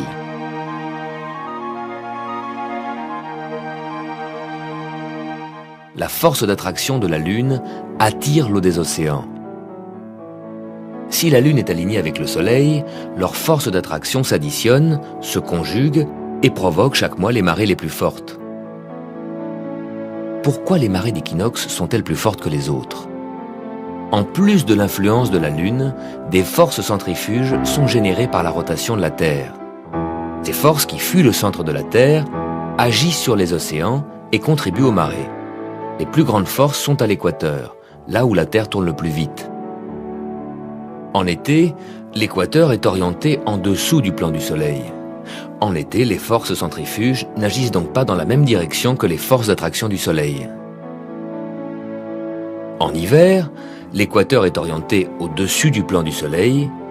En hiver non plus, les forces n'agissent pas dans la même direction. Par contre, au moment des équinoxes, de printemps et d'automne, le Soleil est à la verticale de l'équateur. À l'équinoxe, les forces centrifuges et les forces d'attraction du Soleil agissent dans la même direction, se conjuguent et s'additionnent. Voilà pourquoi les marées d'équinoxe sont plus fortes que les autres.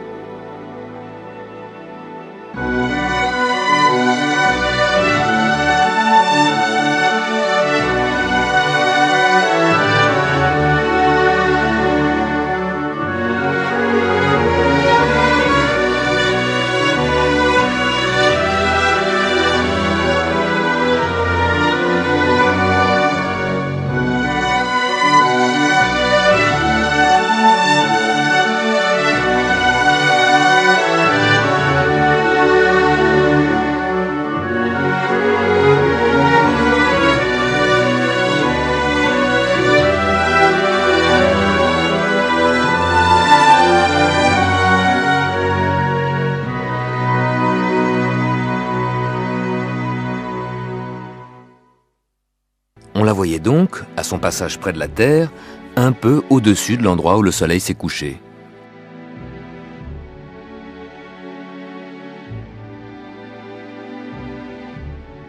Sur son orbite surélevée, cette comète est passée fin mars 97 au plus près de la Terre. Une semaine plus tard, au plus près du Soleil, puis elle a plongé vers le plan des planètes. Mais pendant ce temps, la Terre a avancé sur son orbite et le Soleil s'est glissé entre nous et la comète. On ne la voyait